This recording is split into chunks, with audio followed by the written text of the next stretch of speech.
Greetings and salutations, ladies and gentlemen, and welcome once again to the Storyteller's Corner. I'm your host, Joshua T. Calkins Trilogy, also known as Byron Sidious.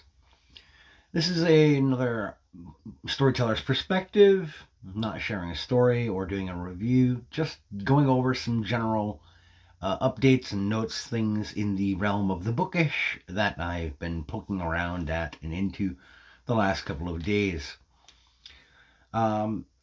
A 2022 survey of public participation in the arts, the most recent such survey conducted and findings released, found that only 38% of Americans had read a novel or short story inside of a year's time, tracking from the years 2018 to 2021. The results were analyzed throughout 2022 and were just recently produced as a free white paper. Coupling to this is the results of several surveys from the University of Florida and the University College of London, which combined found that Americans who engage in daily pleasure or leisure reading has fallen to approximately 32% of American adults. A 2025 report from Nielsen Bookscan has found that for the first time since 1994, when tracking began by the organization, none of 2024/2025's top 5 bestsellers in any category of genre fiction passed the Chicago Manual of Style metrics test, meaning that quite literally every tracked category of genre fiction in sales across the United States, tracked as all top 5 bestsellers in every genre, tracked as having been written below a high school graduate's reading level. They're going back to 1994. That's a long time to be tracking this kind of data. But in the year 2024 and through 2025, damn it, too many books on the shelves.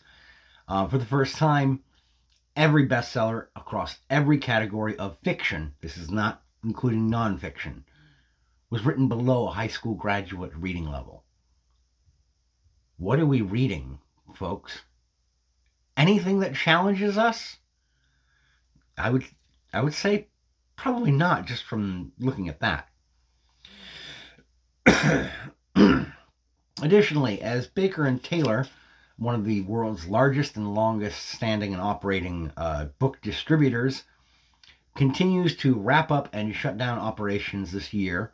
They filed for bankruptcy last year. They are going through the process of shuttering their doors forevermore. Bowker, which was one of their longest standing and largest rivals or competitors, has been rejected by Waterstones bookstores, one of the largest franchise or chain bookstores operating in most of Europe. Waterstones continues negotiation with Penguin Distribution. In case you weren't aware, and a lot of folks wouldn't be because this is more of a wonkish area in books, Penguin Putnam Random House, the multi-headed hydra that they've become, they're no longer just publishing. A couple of years, approximately 5 years ago, near the end of 2020 itself, they began operating a separate distribution-only business or avenue under their corporate umbrella. So they will distribute books from other small or mid-sized publishers. They also are picking up a lot of the slack for Diamond Distributing, who distributes comic books. Just picked these up the other day. So Penguin is operating, or they opened up and have been operating that venue to remain in the publishing industry, to stay attached to all things bookish, while still maintaining profitability, since their direct publishing is no longer bringing in the big bucks.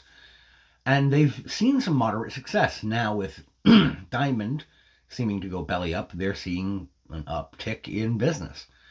So that's good for them, but not necessarily great for anybody else. Another point, per the Iowa Writers Workshop study conducted from mid-2023 to the end of 2025, there are, according to their study, fewer writers now willing to read outside of the genre that they write in than ever before, leading to a phenomenon, an increasing phenomenon in things seeming very samey. Very similar prose it's become rampant in genre fiction. A lot of modern sci-fi reads all the same. A lot of modern fantasy reads very similar. A lot of modern horror reads very similar. A lot of modern romance reads very similar. The biggest purveyors from the Writers' Workshop observers are in the fantasy and sci-fi genres, with the subcategory romantasy being the guiltiest party. Effectively, if you read one piece of romantasy slop, you've read almost all of it. I found that to be the case with the small handful of titles in that subgenre that I even bothered giving a chance. It's all the same wooden crap. Another note, Felicia C. Sullivan, a prevalent writer about writing and publishing and all things bookish on Medium, released a recent observation that modern writers without a previously established social media audience end up relying on identity politics hooks to try and compel an audience or compel acquisitions editors into accepting their manuscripts at a higher rate than they would otherwise. To quote her, in the current socio-political environment, this is becoming exponentially less and less effective. Good. Moral browbeating no longer works the way it did between 2010 and 2020. Everyday people are saying enough. And the last bit of bookish news for today.